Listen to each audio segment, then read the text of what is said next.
कोणी असू शकणार नाही. किती अन्याय सहन करायचा, किती अत्याचार सहन करायचे मित्रांनो. आता हे थांबलं पाहिजे, कुठेतरी थांबलं पाहिजे, अन्यथा येणारा काळ तुम्हा आम्हाला माफ करणार नाही मित्रांनो. जर का आपण 2024 ला संसदेमध्ये खरा भीमाचा अनुयायी, खरा संविधान वाचवणारा अनुयायी जर पाठवला नाही तर येणारा काळ तुम्हालाच नाही तर कोणालाच माफ करणार नाही मित्रांनो. दारूच्या बाटलीवर, मटणाच्या पार्टीवर जर आपण मतदान विकत असाल तर तुमच्यासारखे दलिंदर ह्या दुनियेत कोणी नाही मित्रांनो. बाबासाहेब म्हणाले होते की जा आणि आपल्या घराच्या भिंतीवर जाऊन लिहून ठेवा, मला ह्या देशाची शासनकर्ती जमात बनायचंय आणि तीच शासनकर्ती जमात निर्माण हो अशी आशा बाळगतो. आणि येणाऱ्या 2024 ला तुमचं मतदान फक्त वंचित बहुजनला असणार अशी सुद्धा आशा बाळगतो मित्रांनो. आता येणारा हा भीमसागर, येणारा हा वंचितचा सागर आपण पाहताय, डोळ्यांनी पाहताय मित्रांनो. हाच वंचितचा सागर मतदानामध्ये एकत्र झाला पाहिजे तरच ह्या देशाचं आणि अर्थात तुमच्या समाजाचं आणि तुमचं भलं होईल. अन्यथा तुम्हाला अजून सुद्धा गुलामीतच जीवन जगावं लागेल हे विसरता कामा नाही. ज्या बाबासाहेबांनी स्वतःच्या जीवाची पर्वा न करता, स्पोर्टच्या लेकराची पर्वा न करता अखंड देशासाठी, अखंड देशाच्या गोरगरिबांसाठी, कष्टकऱ्यांसाठी, बहुजनांसाठी लढले, त्या महामानवाचा नातू बैमान कसा होईल मित्रांनो याचा थोडासा विचार आपल्याला करायला पाहिजे. ज्या महामानवानी संविधानाचा पुरेपूर अभ्यास केला, संविधानाच्या तत्वावर, संविधानाच्या नियमावर चालणारा माणूस जर का आपण संसदेत पाठवला नाही तर तुमच्यासारखी मूर्ख या जगात दुसरा कोण असेल विचार केला पाहिजे. 500 रुपयासाठी, 1000 रुपयासाठी, दारूच्यासाठी, मटणाच्या पार्टीसाठी जर तुम्ही मतदान विकत असाल तर त्या बाबासाहेबांचा इथे अपमान होईल. बाबासाहेबांनी खूप कष्ट केले तुम्हा आम्हासाठी, मतदानाचा अधिकार मिळवून दिला. कशासाठी मिळवून दिला अधिकार आपल्याला? येणारा काळ फक्त त्या मताचा वापर हा योग्य ठिकाणी झाला पाहिजे तरच तुम्ही माणूस म्हणायच्या लायकीचे असाल. अन्यथा तुम्हाला जनावरापेक्षाही दुसरा कोणता शब्द असेल तेही देण्यास काही अर्थ, काही अवघड ठरणार नाही मित्रांनो. एक झालं पाहिजे. किती वेळ अन्याय सहन करायचा? 5 वर्ष झाले, 10 वर्ष झाले, अजून किती वर्ष अन्याय सहन करायचा? गोरगरिबांचे घर उद्ध्वस्त झाले मित्रांनो. नोकऱ्या गेल्या, नोकऱ्या नाहीत, काय नाहीत, काय कराय. तुम्हाला एवढं कळून सुद्धा जर तुम्हाला यावेळेस 2024 ला अक्कल येत नसेल तर तुम्हाला म्हणावं तेवढं शब्द घालण्याला कमी आहे मित्रांनो. म्हणून एकत्र आलं पाहिजे. येणारा काळ हा वंचितचा असला पाहिजे. आणि मित्रांनो हा देशात एकच असा पक्ष आहे जो तुम्हा सर्वांना घेऊन चालेल, वंचित बहुजन आघाडी. वंचित बहुजन आघाडी शिवाय हा कुठलाच पर्याय नाही. बाबासाहेब म्हणाले होते रे, मताचा चांगला वापर करा, मताचा योग्य वापर करा. पण आपण वापर केलाय कुठं? अनपढ लोकांना आपण सत्ता देऊन बसलोय, चूक करून बसलोय. पण आता ही चूक होते, माणसानं चूक झाली असेल, पण आता येणाऱ्या काळात ही चूक झाली नाही पाहिजे याच्याकडे लक्ष आता नागरिकांनी दिलं पाहिजे मित्रांनो. बाबासाहेबांनी घटना लिहिली, त्या बाबासाहेबांचा नातू आज तुम्हा आम्हासाठी लढतोय, रस्त्यावर उतरतोय. आज आपण पाहताय ओबीसीच्या आरक्षणासाठी बाबासाहेबच लढले होते मित्रांनो. कुठलाच नेता आला नव्हता. ओबीसीच्या आरक्षणासाठी स्वतःच्या मंत्रिपदाचा राजीनामा सुद्धा बाबासाहेबांनी दिला होता. त्या बाबासाहेबांचं रक्त बैमान कसं होऊ शकेल? त्या बाबासाहेबांच्या रक्ताला आपण साथ दिली पाहिजे मित्रांनो. येणारा काळ फक्त आणि फक्त वंचितचा असेल अशी आशा बाळगतो. आणि येथेच बाबासाहेबांची खरी जयंती साजरी होईल. ज्या दिवशी त्या दिल्लीच्या संसदेमध्ये वंचितचा खरा माणूस बसेल त्या दिवशी बाबासाहेबांच्या विचारांची जयंती साजरी होईल मित्रांनो. बाबासाहेबांच्या विचारावर चालणं हे आपलं कर्तव्य आहे. नुसतं बाबासाहेबांना डोक्यावर घेऊन चालणार नाही मित्रांनो. खरी पावर जर कशात असेल तर सत्तेमध्ये आहे आणि सत्तेमध्ये फक्त आपलाच माणूस बसला पाहिजे. याच्याकडे लक्ष आता संबंध देशांनी, संबंध नागरिकांनी दिला पाहिजे तरच तुम्हाला, नाहीतर मनुस्मृतीचा दुसरा ग्रंथ तयार व्हायला वेळ लागणार नाही मित्रांनो. तुमच्यावर अन्याय, अत्याचार अजून सुद्धा चालू आहे. त्या अन्याय अत्याचाराचा बदला तुम्ही कधी घेणार? का अजून तुम्ही त्यांनाच मत करून त्यांनाच संसदेत बसवणार का? हे विचार तुम्ही केला पाहिजे. अरे वंचितांना सत्तेत बसवा रे.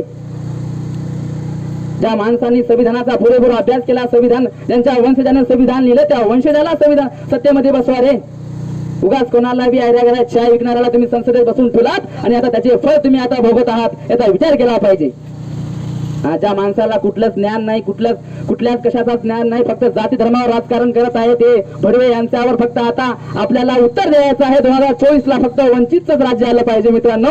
सांगायचा तात्पर्य एवढाच अत्याचार आपला गरीबावर होणारा शोषितांचं पीडितांचा अत्याचार आपला थांबवायचा आहे मित्रांनो. येणारा काळ फक्त आणि फक्त वंचितचा असला पाहिजे. आता थोड्याच वेळात उस्माननगर मध्ये येत्या काही 5 मिनिटांमध्ये फक्त सुजातदादा आंबेडकर यांचं आगमन इथं होणार आहे. तरी पण नागवंश मित्रमंडळ उस्माननगर यांनी सर्वांनी सज्ज राहायचं आहे सुजातदादा आंबेडकर यांचं स्वागत करण्यासाठी. सुजातदादा आंबेडकर इथे येतात फटाक्याचा जयघोष झाला पाहिजे, नाऱ्याचा जयघोष झाला पाहिजे. त्यांना पण वाटलं पाहिजे की नांदेड नगरी म्हणजे आता असं एकमेव गाव आहे, फक्त उस्माननगर गाव आहे, तिथं फक्त वंचितचा जयघोष झाला पाहिजे, वंचितचा नारा घातला पाहिजे. फक्त आणि फक्त वंचित बहुजन आघाडी, सर्व जाती धर्माला चालणारी वंचित बहुजन आघाडी, कुठल्या जाती धर्माचा विचार न करणारी वंचित बहुजन आघाडी, सर्व जाती धर्माला घेऊन चालणारी फक्त वंचित बहुजन आघाडी, कुठल्या जाती धर्माला कमी न लेखणारी वंचित बहुजन आघाडी. मित्रांनो, संसदेत भांडणारा जाऊन फक्त माझा भीम होता आणि आता सुद्धा त्या भीमाचा नातूच सुद्धा भांडू शकतो. दुसरा फक्त स्वार्थासाठी लढू शकतो, स्वार्थापोटी आपलं घर भरू शकतो, पण फक्त निस्वार्थपणे या देशाची रक्षा करणार फक्त आणि फक्त प्रकाश आंबेडकर बस. आणि त्यांचाच मुलगा, त्यांचा सुपुत्र, त्यांचाच चिरंजीव आत्ताच आपल्या थोड्या 5 मिनिटांमध्ये उस्माननगर मध्ये येणार आहे. तरी पण सर्वांनी आपल्या जयघोषामध्ये त्यांचं स्वागत करायचं आहे. फटाक्यांचा जयघोष झाला पाहिजे, नाऱ्याचा जयघोष झाला पाहिजे. डॉक्टर बाबासाहेबांचा विजय आपल्याला करायचा आहे आणि येत्या 2024 ला संसदेमध्ये वंचित बहुजन आघाडीला म्हणजे आदरणीय प्रकाश आंबेडकरला आपल्याला बसवायचं आहे. मित्रांनो, शांत बसून चालणार नाही. किती दिवस शांत बसणार आपण? किती दिवस अन्याय अत्याचार सहन करणार? आता ह्या अन्याय अत्याचार भरपूर सहन केला आम्ही, 5 वर्ष सहन केला, 10 वर्ष सहन केला, पण आता यापुढे अन्याय सहन केला जाणार नाही. बँकेच्या रांगेत त्यांनी आम्हाला थांबवलं, नोकऱ्या दिल्या नाही, नोकऱ्यापासून वंचित ठेवलं यांनी आम्हाला. शिक्षणाची पात्रता असून सुद्धा, शिक्षण असून सुद्धा आम्हाला नोकऱ्या दिल्या नाही. मग काय करायचं अशा भरव्या सरकारला? या भरव्या सरकारला जर खाली पाहायचं असेल, याची ताकद कशाला असेल तर तुमच्या आमच्या मतदानामध्ये आहे. बाबासाहेब म्हणाले होते, रे जा आणि आपल्या घराच्या भिंतीवर जाऊन लिहून ठेवा, मला या देशाची शासनकर्ती जमात बनायचंय. कधी बनणार शासनकर्ती जमात? बाबासाहेबांनी मतदानाचा अधिकार आपल्याला दिला, कशासाठी दिला? बाबासाहेबांनी आपल्याला स्वाधार दिली, स्कॉलरशिप दिली, फक्त खाऊन मटण आणून खायसाठी दिली का? ते आपल्याला फक्त बाबासाहेबांनी अधिकार आपल्याला दिलाय, संविधानाच्या माध्यमातून दिलाय. संविधान जोपर्यंत जिवंत आहे तोपर्यंत बाबासाहेब जिवंत आहे मित्रांनो. आणि संविधानाचं रक्षण आपल्याला करायचं आहे. हे भरवं सरकार संविधान बदलू पाहतंय. बाबासाहेबांनी 2 वर्षे 11 महिने 17 दिवस एवढा अमूल्य वेळ देऊन या देशाची राज्यघटना लिहिली. बाबासाहेब म्हणाले होते संसदेमध्ये शेवटच्या भाषणामध्ये, मी या देशाची हात जर गलिच्छ असले तर हे संविधान वाईट ठरू शकतं. मला वाटतंय देशात संविधान कितीतरी पटीने चांगलं आहे, पण राबवणारे हात गलिच्छ असल्यामुळे या देशात संविधान वाईट ठरू शकाल. मित्रांनो, ठरवलं पाहिजे आपण संविधान कोणाच्या हाती दिलं पाहिजे. पोटच्या लेकराची बाबासाहेबांना पर्वा केली नाही. किती आजार होते बाबासाहेबांना संविधान लिहिताना, कशाचीच पर्वा केली नाही बाबासाहेबांना. ते संविधान वाचवण्याचं आपलं कर्तव्य आहे. फक्त हे काम फक्त भीमसैनिकाचं नाही मित्रांनो, तर संबंध ह्या भारत देशाच्या नागरिकाचा आहे. मग तो कुठल्याही जातीचा असो, कुठल्याही धर्माचा असो, कुठल्याही पंथाचा असो. मित्रांनो, बाबासाहेब कुठल्या एका जातीसाठी लढले नाही.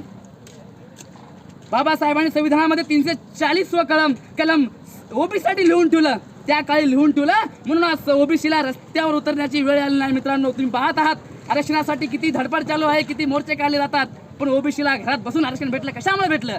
बाबासाहेबांनी 340 कलम तेव्हा लिहून ठेवलं, म्हणून आज ओबीसीला आरक्षण भेटलं. मित्रांनो, याची उपकार विसरता कामा नाही. बाबासाहेब कुठल्या जातीसाठी, कुठल्या धर्मासाठी लढले नाहीत. बाबासाहेबांनी स्वतःच्या धर्माचा विचार, स्वतःच्या जातीचा विचार हा शेवटी केला, पण अगोदर डॉक्टर बाबासाहेब आंबेडकरांनी ओबीसीचा विचार केला. हिंदू कुटुंबासाठी बाबासाहेबांना स्वतःच्या मंत्रिपदाचा राजीनामा दिला. बाबासाहेब नव्हते कोणत्या जातीसाठी लढले नाही, संबंध देशासाठी लढलेत. आणि त्या बाबासाहेबांच्या उपकाराची परतफेड करायची असेल तर वंचित बहुजन आघाडीशिवाय पर्याय नाही. चला.